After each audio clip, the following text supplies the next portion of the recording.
kind of thing he's going to be talking about today.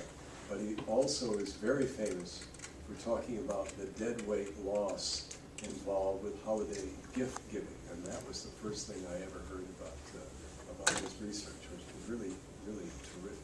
And there's a book called Scroogeonomics that deals with these issues.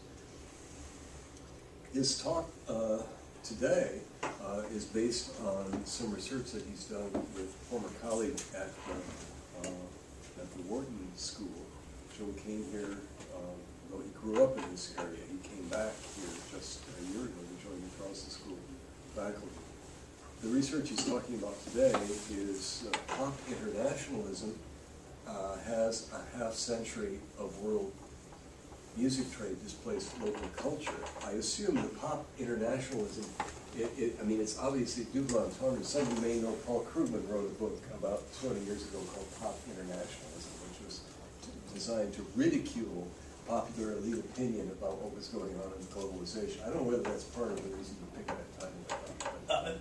The fact that that title had been used is part of why I picked it, not the deeper meaning that he had in mind.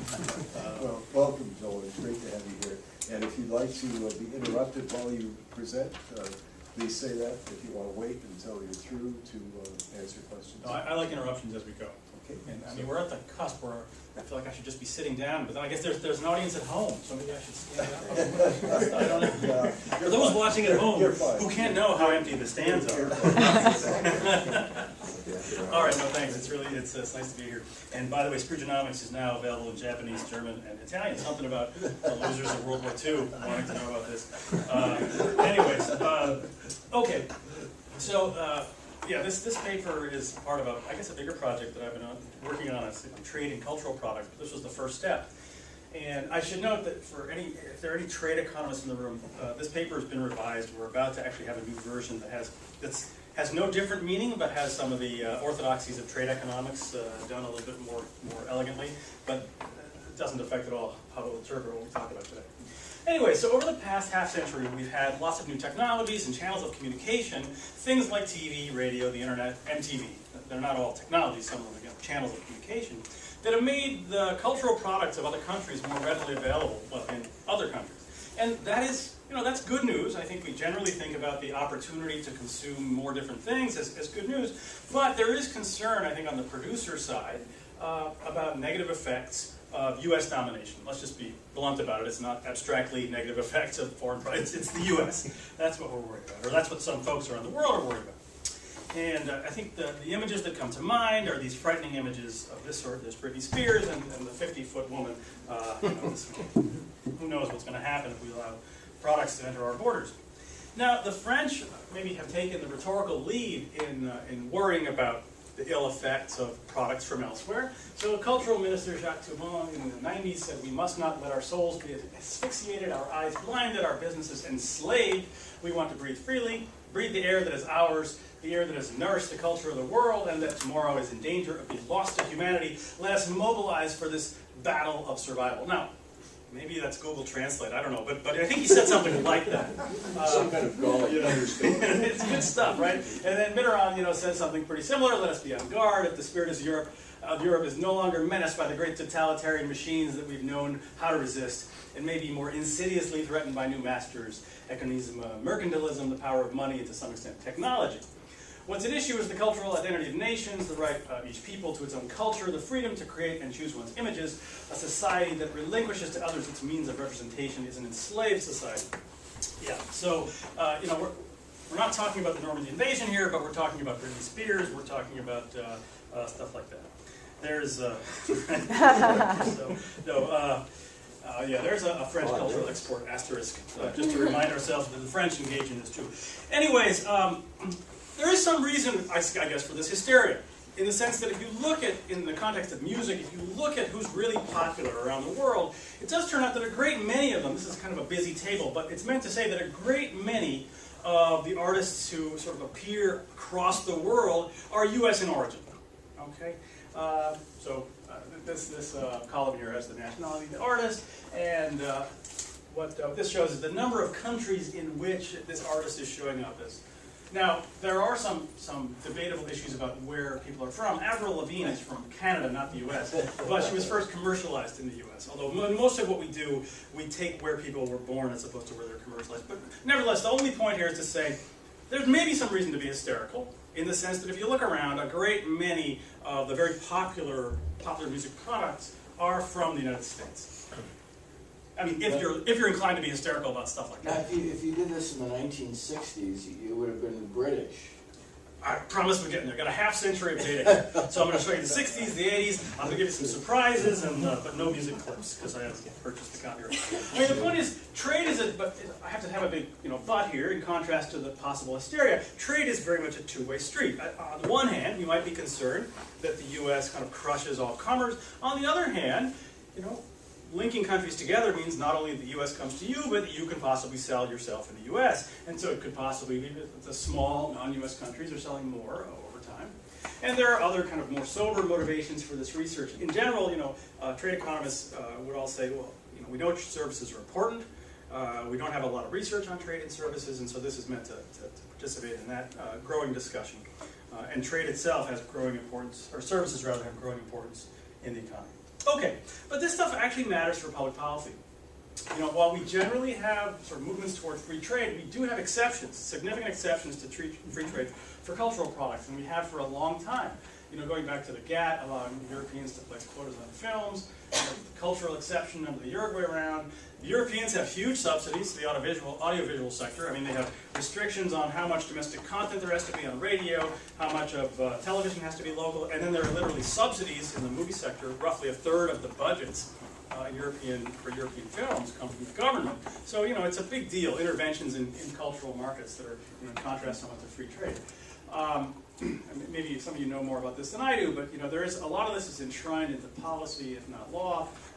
This notion of cultural diversity and so forth. So, one way to think about this is that this is sort of a way to preserve distinct cultures. Another way to think about it is that these are protectionist barriers against the rare U.S. successful export industry.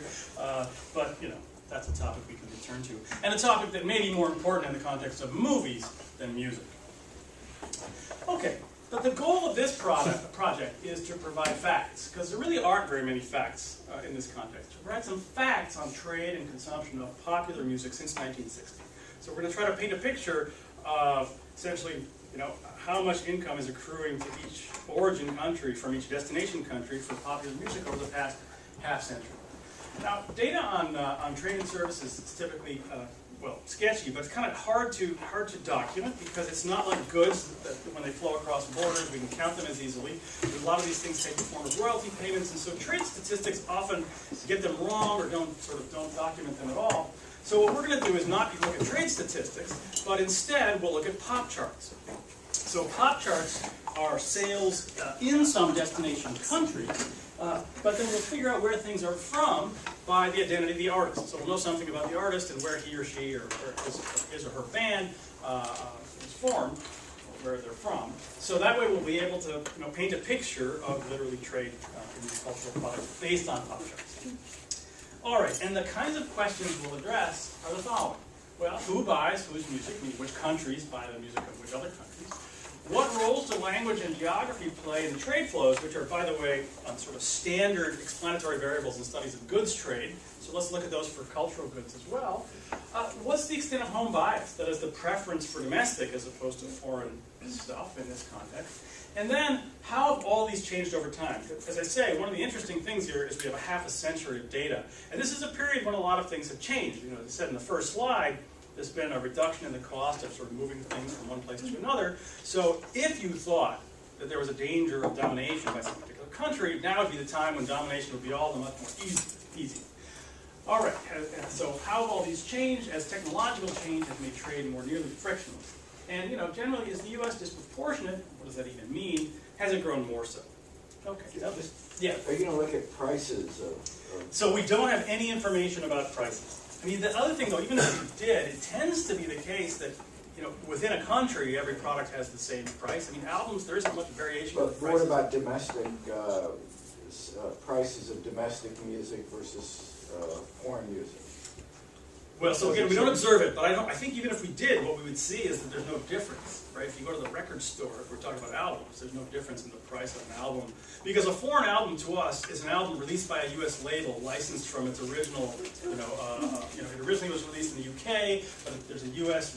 Release of it, there's some royalty being paid back, but there's no difference in that price of that product to the So a consumer. locally produced music versus US produced music would have no difference in price, or you wouldn't? That's right, because wherever you buy this stuff, the way it works is a local affiliate produces it under license, and then it's just a product that doesn't have a different price. We have Ben Ansley, a part of the British Oh. invasion, so. I know that.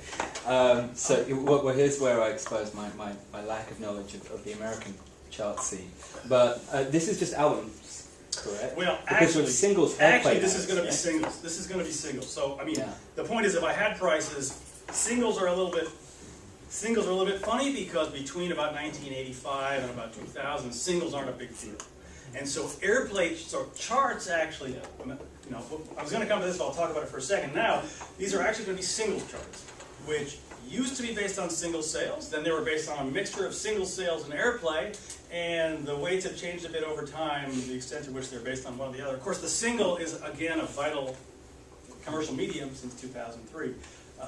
But, yeah. But just to get tricky on this, in Canada, since my wife is Canadian, this is going to be my area of expertise. This is a country where where the regulation is on airplay on the radio rates. So if you have Yeah. a chart in that kind of case where the government says a certain number of the songs that you play have to be from Exactly. this country of origin, then there's a That's actually something we're going to exploit. So Canada, New Zealand, Australia, and France all have explicit airplay quotas.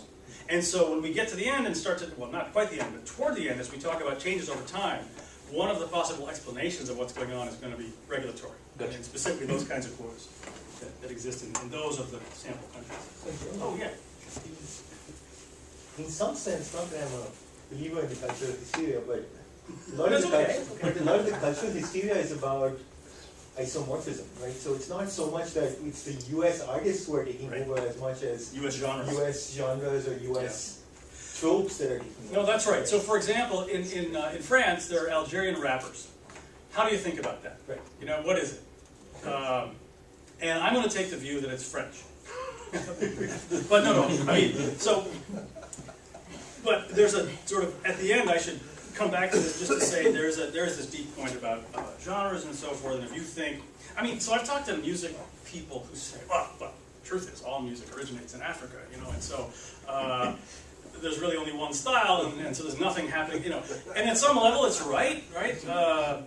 And African, I don't know what to do with it, but for me it's going to be, we did try something in the draft about trying to distinguish genre. So it's not just national origin, but also genre, because that would speak a little bit to this question. The truth is the data aren't good enough. So we're aware of this as an issue and just sort of have to say, we're going to be like trade guys and think about a product being from a country if that's where the money goes back to. But still, your point is entirely valid. Okay, so a little bit of theoretical background. This is pretty primitive. So recorded music is a differentiated product. The way we think about differentiated products is that consumers love variety, and so that provides a rationale for trade. Think about countries produce variety. Typically, the way we think about this, a la Krugman, is that countries produce varieties in proportion to their size. Like the size of the country gives rise to the number of products that are from there, proportional to the population or something. And what trade does, it allows consumers access to basically just more varieties, not just their domestic varieties, but varieties from elsewhere. But it's unclear in these models exactly who would be producing what. But nevertheless, once you have trade, people get access to more stuff, and that's going to be good news for them. Now, what empirical trade economists tend to do is they talk about gravity. And so for them, gravity is kind of like what physicists think of as gravity, but it's going to be things like the size of the two countries divided by something like the distance between them. And we're going to think about trade flows being proportional to kind of the relative sizes of the economies. And there's a question about how much distance should matter, right? If you're moving a physical heavy product around, distance should matter a lot. On the other hand, if you're moving around something that literally these days is digital, then it's not distance, well, how you might interpret distance is going to have a different meaning, right? It's not going to be about the cost of moving things around, but rather it's going to be something about preferences. I mean, just as a sniping attack on the trade guys for a second, they estimate these models and they seem to, I don't know if they don't care, but is distance about supply, is about demand? But in any event, that's kind of the workhorse of what they But do. the reason, I share your skepticism theoretically, the reason is that it works. It works! No, it works. It's good enough. I'll take it. It works. It works. All right, but a different perspective, and all this is kind of the chit-chat before we get to the stuff. Another way to think about these kinds of products is to think about an industrial organization perspective. So media products have the interesting feature that their quality is produced with investments in fixed costs, right? The quality of songs, there's really no marginal cost there, even back when they were vinyl, you had to print another vinyl one, but essentially it's these investments in the fixed cost. And in markets like that, where quality is produced by investments in fixed costs, it's not necessarily the case that as a market gets large, that it fragments, right? So if you think about a usual Ec1 story, where you have U-shaped cost curves, and there's an optimal firm size for attaining low cost. If a market gets big, you can just fit more and more firms into it. So if you make the world into a market instead of a particular country, you think, oh, the market's going to fragment, because the market's huge, now we can just fit more products there. But if instead of that U-shaped cost curve notion we have in our head, if instead we think quality is produced with an investment in fixed cost, then if the market gets big, I can invest more, and maybe I can attract even more of the audience instead of the market sort of accommodating lots and lots of little players. So whether that's going to be an important phenomenon in music or not really depends on how important these fixed costs are and how big they are, and the extent to which we agree on what constitutes quality. If I invest a lot in something that makes it much better, but no one agrees with me or no other country agrees with my preferences, it's not going to become big relative to the world market. Yes? What about the sort of the superstar model, where you have, given the growth of technology, you have the U.S. being the superstar, Yeah. and as a result, the returns go to them, and then the locally produced. The Sutton stories are very much like the Rosen stories. So IO guys think about the Sutton model, but it really is very much like the Rosen model. If we all agree on what's good, then somebody can essentially dominate the market just by investing more in quality. For me, the best example of this, if you look across U.S. Media markets, New York City is like 100 times bigger than Fargo. New York City does not have 100 daily newspapers. Essentially, they have a few, they have 3. But in contrast to the Fargo Forum, which is 10 pages long and has like 15 staff members, New York Times has like 400 staff members, and it's many, many. So instead of, the way it works, the market gets bigger, it doesn't fragment. Instead, you get a product that has higher quality and attracts more of the market. And so the question is whether music works like that too. Right. Yeah. So John, what would be the fixed? What would the fixed cost be in this market? Well, in this market, so we're thinking about recorded music. Recording equipment. No. So it would be. We'd have to think about the human capital of the person involved, plus whatever the producer does to make it sound better. Whatever it is that we throw money at this process to make it better. So it's anything. Well, first, it's just going to be the human capital of the person, right? So there might be a very, very skewed distribution of talent such that only a few people have great talent, and no matter how we recorded them, they would be the ones, if they could be exposed to the whole world, who would attract a huge share of the market. But beyond that, it's going to be just the cost of both the equipment and the other labor involved. Now, just in the back of your heads, though, I don't want to push too hard on this, because think about this in contrast to movies. This paper's not about movies, but movies are the one where you may already know the U.S. is utterly dominant. You don't yet know the facts about music. I'll show you some facts. And movies, it's a little easier to think about the costs there. Although a lot of them are the same. Like Brad Pitt cost $20 million, but that's not really right. He could be, he could be a barista otherwise making. Anyways, so. I was just wondering, how would you price talent? How could I price it? Yeah. Why would I want to? Because if you're looking at a field that's as creative, that's a creative field, then essentially your cost or your price has a lot to do with the talent that the person who's performing or composing brings in. Yeah, so let me go on and see if this is an issue, okay? So keep this in mind and see if this, because I think I don't think any of this is going to be important for what I do, but if I'm wrong, I'm happy to return to it. Okay, so this is the slide in case I offend anybody by not mentioning his work. There is a little bit of existing literature, not much. There's some theory on kind of why it might be okay for Europe to do what it does. that is to subsidize and regulate. But there really isn't a ton of work exactly on this question. All right, so let me get to what we actually do. We have top charts from 22 countries. Now, I will admit this is a sample of convenience. We got the countries we could get, although we tried to do a few things. We tried to have multiple countries speaking the same language, because if we want to distinguish language and distance effects, that would be nice. We would have liked to have had more in the more developing countries than we have. We have Brazil, because there are these interesting divides between developed and developing countries. But in any event, these are the countries we have. Lots of Europe. We have the US. We have a little bit of South America. We have over 1 million entries, where an entry is like a chart, an entry on a chart. And charts are sometimes weekly, sometimes monthly. It varies across country and time period.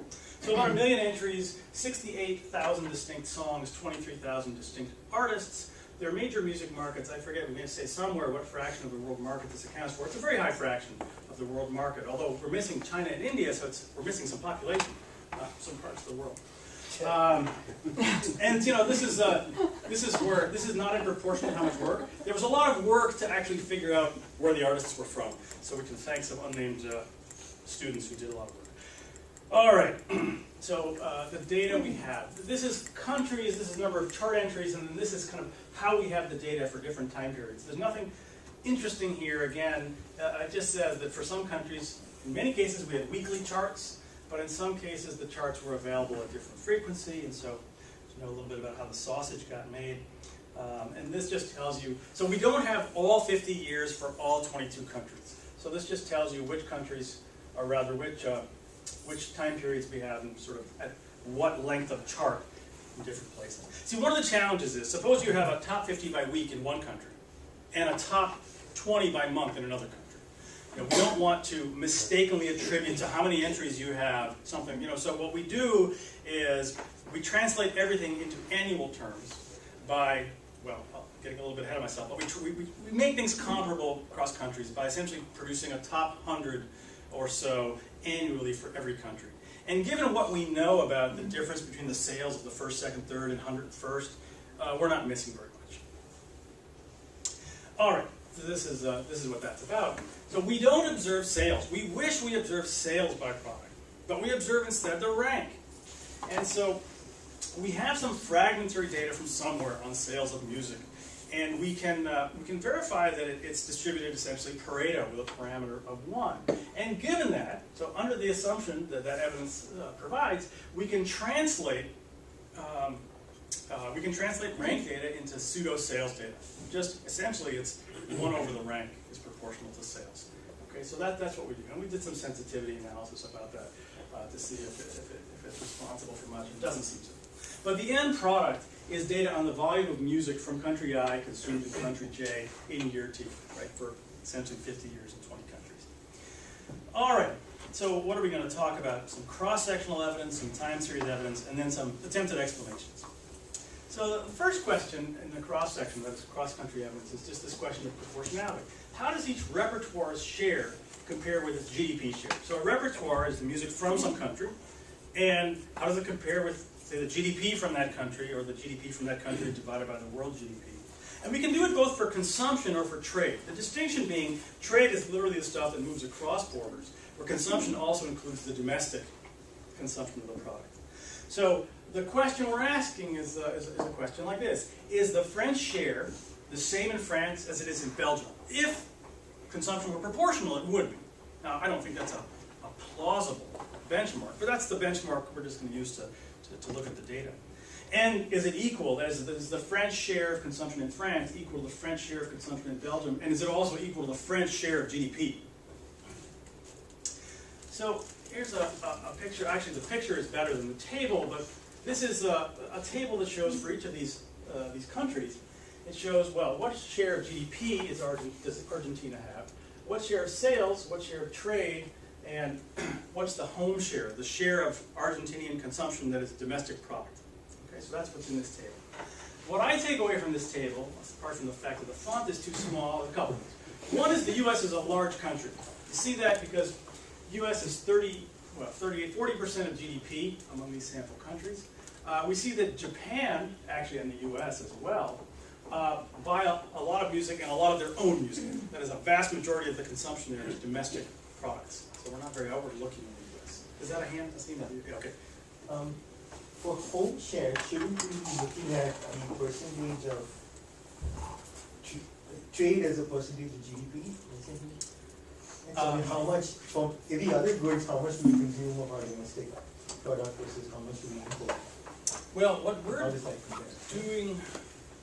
so what we're doing is what share of consumption in that country is of products from that country? Of music, but I'm saying, shouldn't you be Oh, looking at kind of how much in general is the consumption in that country produced in that country? Oh, I see. You'd like to know, how does this compare with other goods? Other goods. I see. Yeah, we didn't do that. We didn't do that. And that's sort of a follow-up. I mean, one can think of this as production of civilian aircraft. If you were to put that up there, you'd find something very similar. U.S. produces it, these other countries don't. Why isn't there some domestic content for aircraft? Well, that one's lumpier than this one's going to turn out. I mean, that one, you know, there are a couple of producers of, like 3 or 4 producers of aircraft. I mean, it's going to turn out that everyone's going to be in this game in a way that's a little more balanced, if you will, than the aircraft example. And maybe this next slide helps us to see that more than a table. This is just country sizes and the repertoire's share of the world market. So these are in log terms, but this is the 45-degree line, meaning that if if a country is 20% of GDP in the world, what share is that country's music consumption, or the consumption of that music, that repertoire? What you see, I mean, the first thing you see when you look at this picture is this very positive relationship. So bigger countries have bigger shares of consumption. So to a first approximation, you take off your glasses, you say, well, proportionality is not crazy. But of course there are important deviations from proportionality in that they're not literally on the line. A few of the countries are above the line: Sweden, UK, Japan, and US. And you need to keep in mind that the US is enormous, right? This is a log scale. So the US is enormous. Being above the line when you're enormous, is actually kind of a big deal. But proportionality is not a crazy first approximation. Is this the ABBA effect there, the Sweden? Please tell us ABBA, not. 18s, Exactly. what's that other awful band? All the other It'll things, come to me. yes, all contributed to that. Yes, they all help. But Sweden's not a very big country. UK, that's a big country. Okay, so what I want to take away from this positive relationship between size and market share, Sweden, UK, Japan, and US are disproportionate in consumption now. This includes consumption domestically. This is not relative to trade. Here it is relative to trade, right? So again, now we're going to have GDP shares on this axis, but the share of the world trade on this axis. And now we have a little bit of a different picture. I mean, we still have this kind of positive relationship, although Japan is not producing a product that anybody else in this sample likes. Now, to be fair, we don't have Korea, we don't have many sort of natural Japan-loving countries in the sample, so this probably isn't fair to Japan. But the ones that are now kind of disproportionate relative to trade, again, are the US, UK, Canada, Sweden, Finland, and New Zealand. Which, what do those have in common? Well, a lot of English is spoken in those countries. Is one feature that helps them. Okay. So, yeah. Even at this point, I guess I would call attention to this little blue ball, or little blue square down below. Despite widespread concern about large countries' dominance of markets for cultural goods, country repertoire shares are roughly proportionate to their sizes, and the U.S. has neither the most disproportionate share of total consumption nor trade. So again, granted the U.S. is big, but we already knew that. So, conditional on how big we are, the U.S. is actually not the most disproportionate. In some sense, it's Sweden you ought to get all bent out of shape with that. Of course, they sing in English. So is it Swedish? Or isn't it? And that's not all ABBA. It's not all ABBA. No, it's not. It's ABBA, it's 18s, it's, the name of the fact? It's escaping me now. It'll come to me. Somebody has Google here, you can check. Yeah, but granted the U.S. is big. Now, how about home bias? So now this is, now again, we're looking at the cross-sectional evidence during the 2000s. We're not to the historical evidence yet. But this just says, here we have GDP shares, and here we have the share of consumption in a country that is of domestic, right? So literally proportionality would be being on this line. We see that nowhere. There's home bias everywhere. That is, every country likes its own products kind of more than you might expect based on this simple benchmark of proportionality.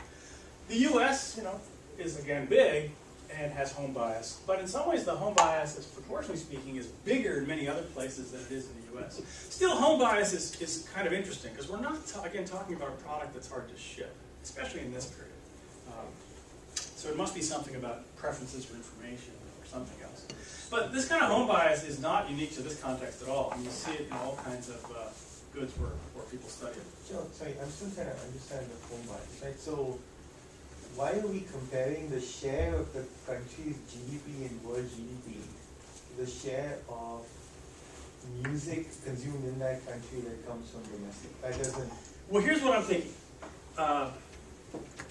An earthling consumer has, if an earthling were to choose kind of uniformly among the products available from throughout the planet, then every earthling would come up with the same distribution. That is, the same share of his consumption would be from France, from Belgium, from the US, and so forth. The countries, so we can see how big a country is relative, its share of Earth here. And again, if you chose domestic stuff the same way everyone else does, your domestic stuff would be right on this line. So that's the, now, there is a more sophisticated way, in the revised version of the paper, you can think about home bias as run a gravity model, so do a gravity regression, and then put in a home. In fact, we do that later in this paper too. You get the same thing. You get a very, very much more trade domestically. After accounting for how far here is from here compared to here is from there, there's a lot more trade from here than there is from elsewhere. So that's true in this framework. It's true in gravity frameworks. It's just a lot of preference for domestic products over and above what would be implied by linguistic similarity, over and above what would be implied by geographic similarity, and so forth. So that there's no, I think, surprise there. A different question, though, is the question of who trades with whom. There's probably too much information on this slide, but let me talk through it a little bit. So what this just shows in each little sub-picture is the share of imports, the repertoire share of imports, say, into Australia. So into Australia, the biggest imports come from New Zealand, followed by United States, or United Kingdom rather, than Canada. Now what's going on there? A little bit of geographic proximity, a lot of linguistic similarity. Brazil's biggest, the biggest import to Brazil is Portugal. Language matters, it's not that much proximity. For Canada, it's the US. For France, it's Belgium. For the United States, now the United States is kind of interesting. First of all, this is of the stuff that's imported, and not that much is imported. But Canada is the biggest, followed by Australia, New Zealand, and United Kingdom. Okay. Now, what do I take away from this picture? This is just proximity and language, just like in goods trade. Proximity and language seem to matter a lot in trade and cultural products, in this case music. So Joel, when can we revisit your notion of how you measure distance, which is really by distance, by geography and linguistic? Because I guess I've got a number of questions on it. Many of them I'm sure you've already addressed, but I'd just be curious, maybe you could ask it this way, which is, have you ever talked to somebody in the music school about how they would think of distance, and or if you would talk to somebody in the management school, they think of distance versus how, say, the economists think of distance, or others? Or the geographers. Or the geographers, right. Because we're using just like polar coordinates. Right, so just, as you said, hey, it's gotta be language and geography, we gotta get beyond just that's the word. Well, so what trade guys do when they run their gravity regressions is they'll do things like they'll stick common colonial ties. They'll stick in, do we share a border? Do we, and then but their notions of distance are all pretty much geographic. Right? They'll still talk about distance from the biggest city in this country to the biggest city in that country, or distance from, there are even, like the distance from this country to this country is not zero, because on average, you're going around inside the country, so it's not quite as simple as from dot to dot. But I think the things that they do that are most like what you're talking about are these measures, again, of things like common colonial heritage and like linguistic similarity. It's not language per se, do our languages share a common root or something like that. And so one can control for things like that, and they can matter, although, yeah, so I'll show you some things like that, although some things that are like that are things we've done that aren't in here. And sometimes it's another thing like common culture or religion. Well, that's a whole. So if we were back at Carlson, someone would say, "Where's your Hofstadter measure of cultural distance?" And you'd say that has no relevance here, and then we get into it. No. I'd say it belongs in the regression. I mean, the trade guys stick stuff like that in. Okay. I mean, I don't know that they use that one per se, but they use a lot of this common colonial heritage. But that's my guess, and I just don't know this, whether and again, people who study music, specifically, of course, that's what we're talking about, right? We know Remember, it's this very- is popular music. Well, popular music, whatever it is. How do you somebody who cares about that in the university, or somebody who cares about so many I other guess things, right? intellectual property protection might find it Yeah. although I guess it's charged, so it saves a lot. But I'm, Yeah. I mean, it's among what sells, because so there's no outside good here. it just would be surprising me if there isn't a genre distance measure in this field. I would really be surprised if there isn't, at least in that, but I don't know, right? Walking in there, but walking over to the music school now. Yeah. Yeah. No, I mean, I agree. More sort of measures of the preference similarity across places, could be interesting. All right, so let's talk about the stuff that changes over time. And for this, unless the kinds of measures you're thinking of are changing over time, and they may be over half a century, then some of these sort of disappear, but not necessarily. All right, so what do these pictures show? Well, let's start just with repertoire's share of consumption. So take all the worldwide consumption of music, the way we measure it, and where is that music from? And so you see the big things here are the US and the UK. So the US starts in 1960, up around 0.8, actually declines down to the mid-80s or so, and then rises. The UK is, well, there's the British invasion, by the way, that everybody sort of thinks a lot about. But the 80s are actually a bigger deal than the 60s, a surprise to most people. So the US falls and rises, the UK rises and falls. There are both 60s and 80s peaks. There's sort of a rise and fall of the British Empire somewhere in this picture. But let's look at the shares relative to GDP. So it's just the previous picture now, but let's divide the repertoire shares by the GDP shares for the country. And parity would be this line of 1 here. Now it's still a little bit of a busy picture, but who's the beast? Well, the US sort of hovering around 1 here. It's above 1, and again, it's big, and so being above 1 is a big deal. But it's above 1. So the UK, though, this is relative to consumption, goes up to about 4.5 in about 1980. And then Sweden and Australia are more like blips. They're not as persistent. It's about some particular acts that achieve some prominence at some point. Although if you look at the timing on Sweden, that's probably not ABBA, right? It's Ace of Base. Ace of Base. It must be Ace of Base. Ace of Base. And I think Mid-90s. 18s also was in there. 18s is funny because they sort of recycle ABBA in the 90s. So it is ABBA, but it's the ABBA Echo Boom. So is AC/DC for Australia? AC/DC is a big one. I mean, Olivia Newton-John is still big. That's the greasiest. Now I'm doing the same picture we did 2 slides ago, but now relative to trade instead of consumption. And what's interesting about this is, of the stuff that's crossing borders now, in absolute terms, the beast is the UK, not the US, right? Until 1990. So the UK, that's the British invasion, but then here's the 80s, the kind of Duran era. And then more recently we've got this decline in the US becomes the biggest chunk of trade. But still, these are kind of, maybe it's too late for this fact to exonerate the US, but still, it's an interesting. Isn't this really a language issue rather than a national? So The if you look reason at why- French, your opening slide, the issue is not the US, it's the invasion of the English language into France. Well, in France, that's or other countries. in France and parts of Canada, that's the issue. Yeah, that's right. But I mean, if you look, so I agree and I don't agree. I mean, I mostly agree. But if you look at cultural policy in Europe, especially with regard to films, you get the very strong impression that their real goal is to make money, because what they do with their co-productions. So there are EU level subsidies for co-productions. And oftentimes these co-productions will be a French, German co-production in English. I mean, so how's that about Germany or France? I mean, that's about making money in the UK and US markets, is what that's. Now, it's unfair to say that's all of what they're doing, but a lot of what they seem to be doing is about economics. And if that's true, that is about money, not economics. If that's true, then it's probably right simply to look at who's making the money. But I still take your point. Some part of me still agrees that to the extent that one has earnest concerns that aren't simply about producer surplus, but rather about culture, that you're right. It's the English language that one should be afraid of more than the Americans, per se. Oh, okay. I thought there was a hand. It's not.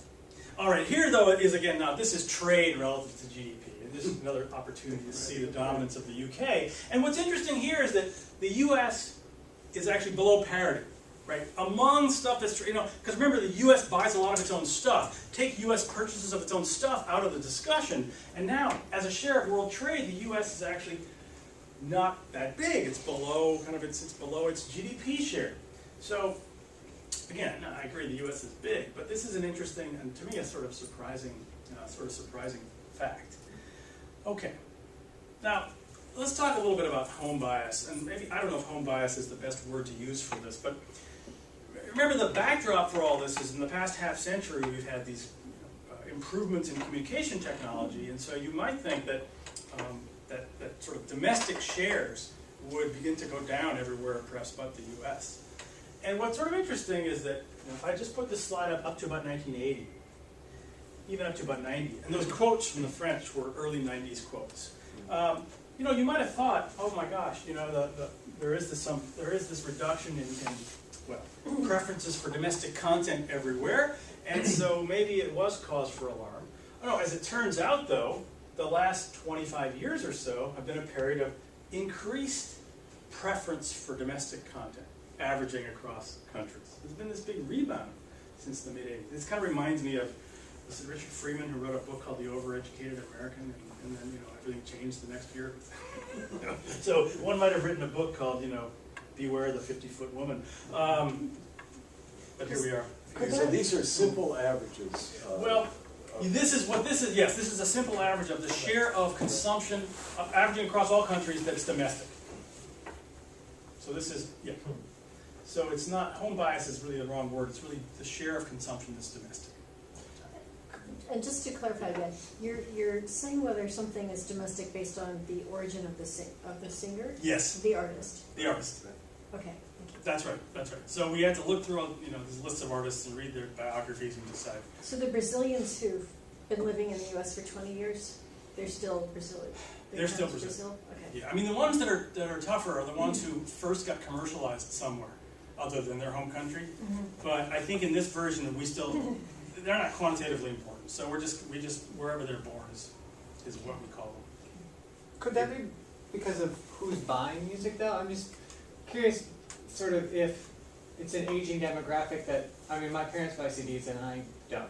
Right. I download music, so I'm not going to be factored into what's on the pop chart. Well, no, you are though, because if you download legally from iTunes. Well, that's what I'm saying. Oh. Like if you're not necessarily, if you're not downloading legally, or you're just listening, you're streaming online, or you're setting up internet radio stations, are you being captured? So it's both a bug and a feature of this project that the way that the singles charts get calculated changes over time, but it changes over time in ways that are meant to pick up different behavior. So in the last few years, they would count both airplay and single sales. So they would still pick you up to the extent that what you're borrowing is being played on the radio or being purchased by somebody. But in principle, Is it online radio too? That's what I was kind of confused with. I'm not sure. I don't know if it includes Pandora and stuff like that. That's a good question. Yeah, Alan Kruger's done a lot of work on performances. Yes. And would you find a correlation between what you're looking at and where the real money is made, which is live performances?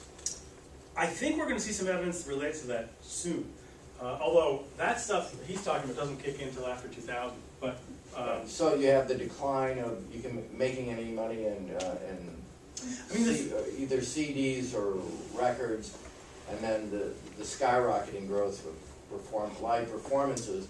And would you find the same sort of effect that you're looking at in terms of culture or language or country if you looked at that? Well, so, in contrast to music, bits and bytes that can move across the planet really quickly and frictionlessly, live music involves trucking people around. Right. And so one of the ways to think about something we'll see in a few slides is to ask whether you think that, might low-cost communication reinforce the benefits of localness?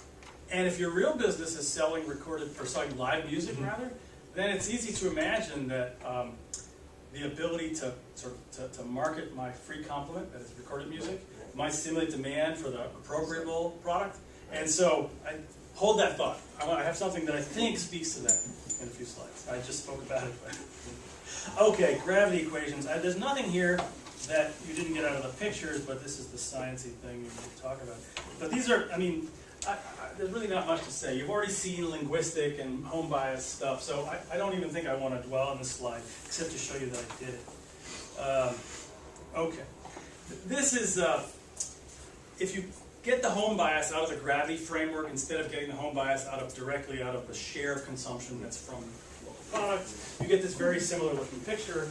So we already kind of saw this as a phenomenon. This is the extent to which there's excess consumption of domestic products and interacted year by year. So we see a coefficient for every year, and there's a confidence band around it. But yes, indeed, the home bias seems to increase recently, and that's a little paradoxical given what I think the way we tried to motivate this.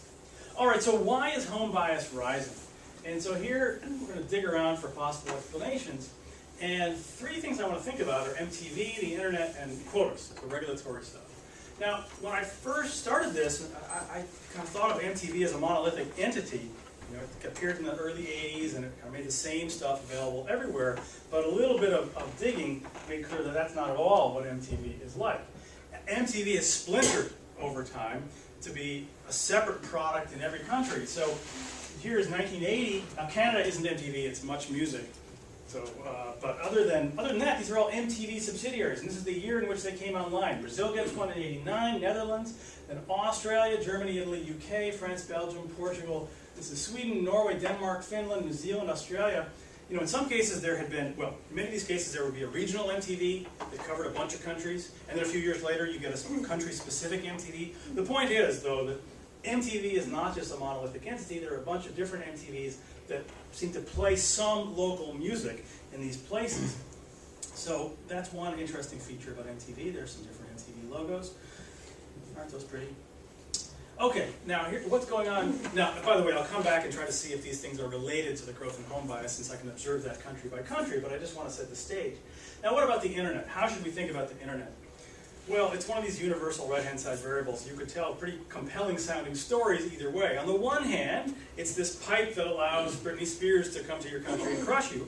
But on the other hand, it allows you to sell. And on this third hand, it may be a complement for local activity, right? If this is a promotional tool, maybe it somehow allows your, your local stuff to, things like your local concerts to be promoted more effectively. But the point of this slide is to say, number one, the thing you already knew, the internet grows over this period. But number two, these are the bands that describe the distribution of penetration in a country in a year. And the point is, there's variation across years, or across countries rather, in the timing of their internet penetration. So we have some hope of trying to pick up statistically the relationship between the extent of internet penetration in that country and the extent of this home bias. And then the third thing is these domestic radio quotas. So 4 countries in our sample have domestic radio quotas. These red lines are the share of music on the radio that needs to be domestic in Australia, Canada, France, New Zealand. So France institutes its domestic quota in 1994. New Zealand does it in 2001. Canada does it in stages between about 70 and 68 or something, and then they raise it again. And so the green lines are domestic shares. Now, I don't know about your eyeball. My eyeball doesn't detect enormous effects, and maybe there's an effect here. Here, there seems to be a reversal, although it's a little hard to say what's going on. Here, there does seem to be an effect. I'm a little hard-pressed to see an effect there. I mean, you can rely on more sophisticated tools than your eyeball, although they tend to be a little deceptive. Is there something to tie that with producers? I don't totally understand. I'm just kind of curious if it's, I mean, you can have artists, but if they're not able to... Well, so the argument in these countries at the time has been, yes, if you impose a quota, you say well, some 40% of what's on the radio has to be domestic starting now, then what we're going to have is a lot of bad music on the radio, right? Because we're going to fill it with domestic stuff, but it's not going to be very good. So now, if by tying it with producers, I'm not sure. I just mean, would there be labels that, is the idea that then there were going to be more labels that are created to produce local music? Well, that was the hope. That's the earnest hope of the people who have those policies. Has it? Do you know if it's... Well, I mean, do you know if that's true? Well, so if you looked at this and said, Well, here's how what I go about testing that. I think I have a slide about that. Yeah. Just sort of a follow-up, and do you find that these quotas result in more consumption of music? That is, you've got to listen to the local stuff, and then you still want to listen to the other stuff, so does it result in an Or the overall reverse, increase? just turns you off music. Yeah, no, it could be Right. substitutes or Yeah, I mean, complements. the problem is I That's don't the really point. have any data on Intense. purchases, right? I don't really have, I just have data on the rankings of the, but what I can look at, so here's one, there's this fine line between clever and stupid. So here's one thing I can do. The French institute this quota. And so if you thought that all that does is encourages the creation of just garbage to fulfill the quota, then it ought to be the case that the French share of Belgian consumption, or Belgian whatever it is that I'm measuring, shouldn't go up, it should go down. But if on the other hand, if it were a valid infant industry argument, right, so if we're protecting France, and then France produces good stuff, the French share ought to go up in Belgium. It turns out the French share does go up in Belgium after the French quota goes into effect, which is, again, I don't see the actual entry decisions. I don't know if there's more good French stuff. I mean, it could always be the case that there was plenty of good stuff, but it wasn't being promoted on the radio, and now it is being promoted on the radio. But now that it is promoted on the radio, it somehow spreads to Belgium. But the fact that it picks up in Belgium is at least suggestive that this quota has some kind of that its effect isn't simply an effect of getting more garbage on the radio. Okay, is there, no, it's not a hand. All right, so if you run these, if you stick these things into the regressions now. So what this is a regression. The dependent variable here is the domestic share, country by country. And so these regressions have country fixed effects and year dummies to account for level differences across countries and common year effects across countries. And then in addition to that, I include the following variables. First, one at a time. So is there a regional MTV targeting this region? Is there a local MTV targeting this particular country? What's the size of the domestic radio quota? Even 0 if there isn't one, and the share of radio content that has to be domestic if there is. And then internet penetration per 100 people. And so each of them enters positively. This one's not significant. If you put them all in together, by and large, they seem to be positive, although things flip around. They're not that precise. But so I don't want to sort of push really hard that I've got crisply estimated causal impacts here. But instead, I would make the argument that there's no evidence that these things that the French, for example, were concerned about are having the opposite effect. That is, that they're reducing local consumption. If anything, these things seem to be favoring local consumption. They seem to be these sort of technological and new communication channel factors seem not to be the threats that we thought they were at the outset of the talk. That's, I guess, how I would interpret this slide. I'd be kind of curious if you took instead of taking the time effect as fixed, but treat it as a counter, because taking advantage of the stylized facts, right? We know that domestic content goes up, so using the counter, especially from the second half of your sample where it goes up, and then interacting them with some of these MTV and other variables. In other words, right, to capture, for instance, the increase in the, if you will, the minimum scale of having enough of the station and content. Because in effect, to see whether they're contributing to magnifying the trend or whether they're kind of even diminishing, right? So let me think. I have time dummies in there.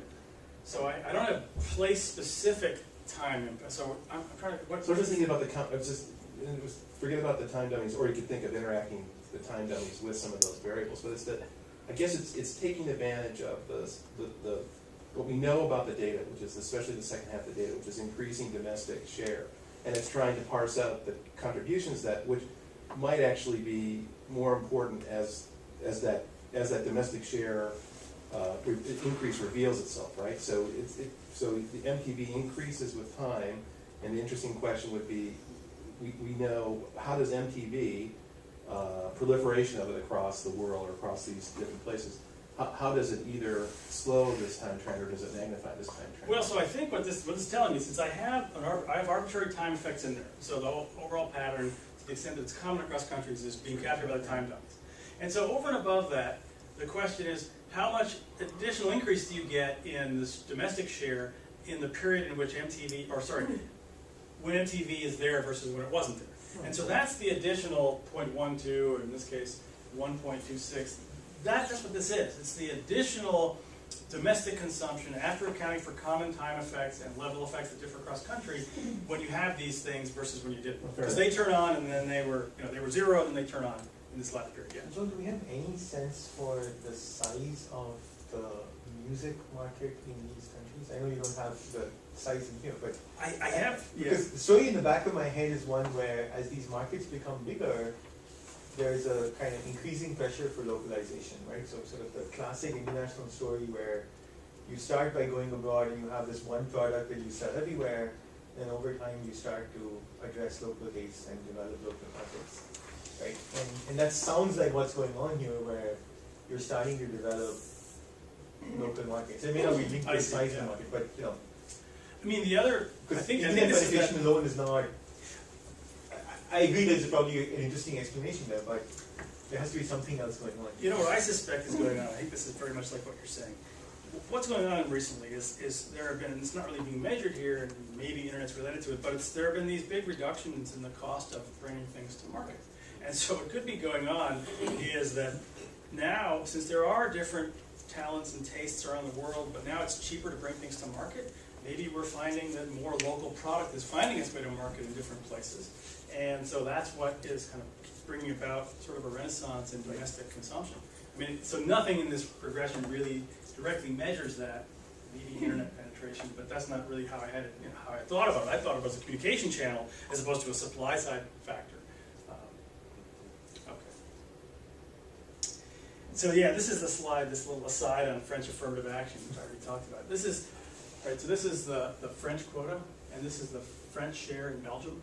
Now, not strong evidence, but some evidence that French music seems more appealing after it's been supported, after it's been infant industry support in France. And the rest of this picture is Spain and Switzerland, other countries that are sort of near France and like it in some ways. And there you don't see any obvious evidence. Spain we don't really have before, so there's nothing to say there. Do we know how independent the French-speaking section of Belgium's broadcasting and so on is from France? Well, there is a concern it's contaminated by the fact that you can receive the French regulated programming there, and so that would have an impact. I mean, so that then you'd have to think, well, then the Belgians who get that are the same as the French who get that. They're being treated the same way. It's not Belgian program directors saying, oh, this actually is good. And so, yeah, there's no way for me to know. I mean, because Belgium has two separate charts. They have the French chart, and the Flanders and Wallonia, right, and the Flemish chart. And of course, I wouldn't expect it to have an impact in the Flemish-speaking part. Right. And I'm sure it doesn't. But I mean, the problem is I don't have a chart. What I want is a chart from some part of Belgium that can't receive French radio. So I don't really have one. All right, so those are kind of my facts. I'm not sure if I'm sticking to them, but those are my facts. So what do I think we learned? The repertoire shares are roughly proportional to GDP, but not quite. I mean, there is this home bias, as there is in many other goods, and geography and language matter as in physical goods. Maybe the bigger punchline is the stuff over time. Despite technological change that promotes more frictionless trade, I didn't emphasize this in the talk, but in the paper, the effects of distance and language don't diminish over time. They stay as they were, which you could interpret as being about preferences or whatever. But maybe more, I think what I did emphasize is that the home bias is actually increasing, not decreasing. And what I take that to mean is that the technological demons are not exacerbating the large country dominance. Now, yeah. Since this is a conclusion, you didn't answer my question. Okay, about the not intentional. about the performance effects. Yes, Yeah. yes. Yeah. So what I was thinking about, the reason I deferred was I was thinking that what we're finding, this domestic consumption renaissance coinciding with the spread of this technology might be a reflection of that. That is, if I can distribute things freely and easily, maybe that would promote interest in domestic artists through live performance.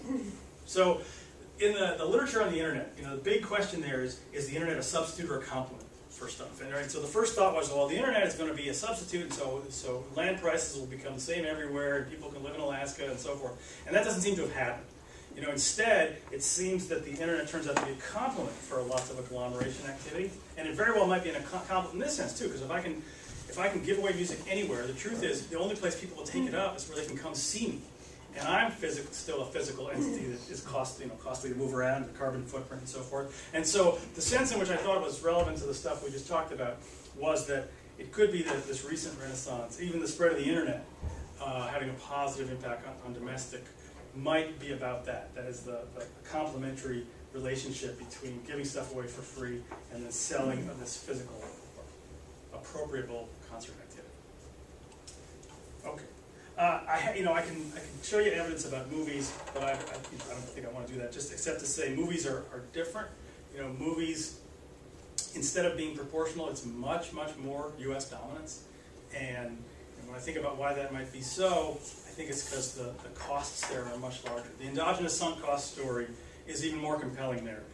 There it does cost quite a lot, $100 million on average to make a U.S. major release. Although a lot of that is advertising, and a lot of it is rents paid to Brad Pitt. But still, there are some substantial real costs to make something that everyone on the planet wants to see. Yeah. No. Yeah. I thought that was So a hand. the other, I guess the other thing you could look at is not just a home bias, but sort of a region bias, right? So, I guess I'm wondering for the non-home consumption, is that becoming more concentrated in a few countries? And if it's getting more concentrated, is it getting more concentrated with the US? Or is it getting concentrated with so is Brazil basically consuming more of its own product, but then also consuming a lot more from Portugal, which would be evidence in support of what you're saying in terms of just, greater focus on almost a kind of differentiation across the world in terms of music. So Like a cluster bias. I get cluster, right? Right, So I get basically it. saying, is there a clustering happening here? Yeah. Or is it just, and Or I is would it- also dismiss right. a lot of your home country kind of quota kind of arguments, right? Because it's kind of like the France Belgium thing, right? You could do it two ways, or at least two ways. One is you could think about linguistically similar or linguistically identical countries, or you could think about physically proximate. Or you could just take what Geographically you know from your data, right, and say, look, is the clustering becoming less or more, or so forget the explanation for why that clustering happens. But if for whatever reason Brazil consumes a lot of Portuguese music, we kind of know what the reason is. But one is that thing, becoming stronger? Or I weaker? have a little bit of evidence about that especially in the revision, but even in this paper. And one thing we do is look and see whether the common language effect in a gravity equation has a time varying coefficient. And it turns out that it's pretty stable over time. The home bias goes down and then goes up. The language is pretty stable. There's some evidence in regressions we were just running last week that the language is becoming a bit more important in the last decade, just now relative to the 90s. And the distance effect actually is not changing at all over time. So I think some evidence about that I think your suggestion maybe prompt us to think a little more about what it rules out. Right. But there isn't much happening, whereas the home bias does have the pretty pronounced effect. Have you looked at doing a content analysis? I was thinking both with MTV, looking at, are the videos the same style? Are you still adopting Michael Jackson style coats, whether you're in Bosnian videos or you're in UK videos, and also of songs? Like you mentioned Algerian rappers, but if you're rapping about Gucci and Prada in France, is that still the same thing as rapping about Gucci and Prada in New York? Would you... It's French either way, right? Italian. No, I take would that be... I take your a point. homogenization This gets us back to Asim's earlier question, just about, even if it's true that there's a kind of a renaissance in dollars flowing back to domestic countries or staying in domestic countries, that doesn't mean that there isn't some domination by some alien culture. And we've sidestepped it. It would be a lot of work to do something like that. I think somebody should do it. I was just curious, that was your original question about the homogenization of... Right. But But also there's an ambiguity about what alien culture means I know. as popular culture becomes more homogenous. The thing is, the part of me wants to say, when we talk about automobiles, and of course there's home bias in automobiles, and there are national preferences and national champions in automobiles, but nobody says, well, we all adopted Gottlieb Daimler's design, so they're really all German. Right. And so, hey, why are you pinning that on me, man? No, but in culture, I recognize culture is a little bit of a different product. So it would be worth doing that, and we would if we could think of a way to do it in finite time. So I have a couple of questions. One is to harp on to my question earlier about quotas, because with the cross-time material, I really want to be sure, maybe it is the case, that Canada, Australia, France, and I can't remember the other country, New Zealand, that in all of those cases the charts reflect sales and not radio played, because otherwise you put up the quota, but if the chart reflects radio play, well, then the that's problem is it necessary. reflects both. I mean, and I can't distinguish between them, so it really is it's a problem. To some extent, I'm regressing identity, Yeah, exactly. and that's a problem. Except that you do have some other variation outside, it's just not clear exactly how you tap that. But the other question I had is, I wonder whether the change back towards home bias reflects some kind of cohort effect, or reflects the aging of the population of people who buy music, in the sense that the single... Okay, so this is going back to when I worked in a music store in the 1990s, in my year before graduate school. The assistant manager of the shop of two. We had Where was this shop? It was Seven Oaks, Kent. We had a high-class clientele, and they were almost all over 40. In other words... Nicholas Hornby coming? The people who buy records in the 1990s are a qualitatively different group of people than bought them in the 60s, right? When Worked with British only Jack Black. teeny boppers bought. And I'm just wondering if young people are more likely to want to listen to international music than older people. I mean, again, it's not obvious. Yeah, no, that's a test good this. question, and I wonder what we can do about that. I guess if we could get some data on who streams what from where, that would be helpful, because younger people use internet radio more than, and that's radio as opposed to sales. But they So- might also be more susceptible to listening to foreign music than older people. Where we might think, in other words, that home bias is interacted with age. And then the fact that the population is aging during the 80s and 90s might reflect the increase in home bias. But, I mean, the thing about it that's challenging, if it's the old people who are... These old people were young back when there wasn't, Right. when home bias Right. reached its minimum. Which is why I was starting to wonder if it's some form of cohort effect. going Yeah, on. no, I mean, so I'd like to figure out a way to explore whether there's some cohort effect going on, particularly with respect to the growth and stealing Yeah. among young people. So I have to just leave that one as a chin scratcher. No, it's a reasonable thing for me to work. Could you look at YouTube hits? I mean, could you just do tracks of hits for of blogs that people are looking at, or web pages? Or I mean, so you could for a point in time, for sure. Yeah. I mean, the problem is finding something that gets you about 20 years. And Can you get album charts, by the way?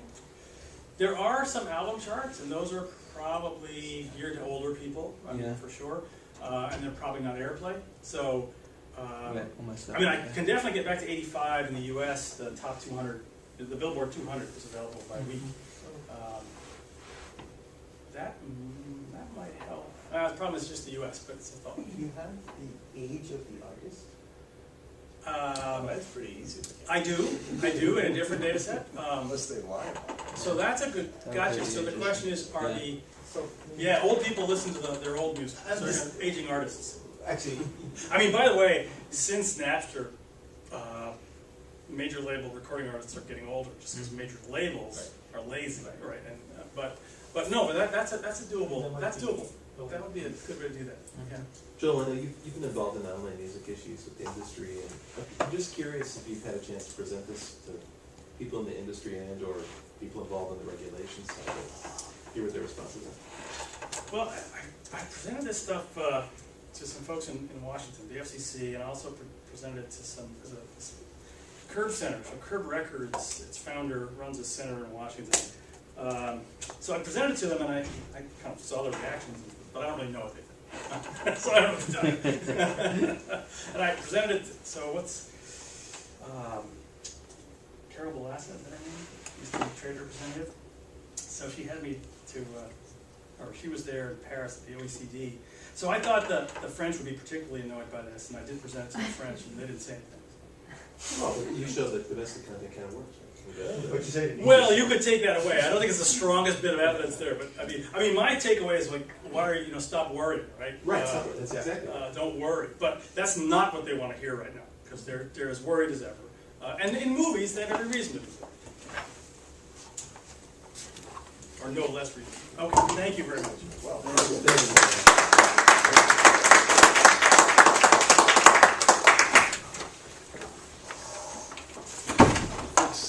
Thanks everybody for coming.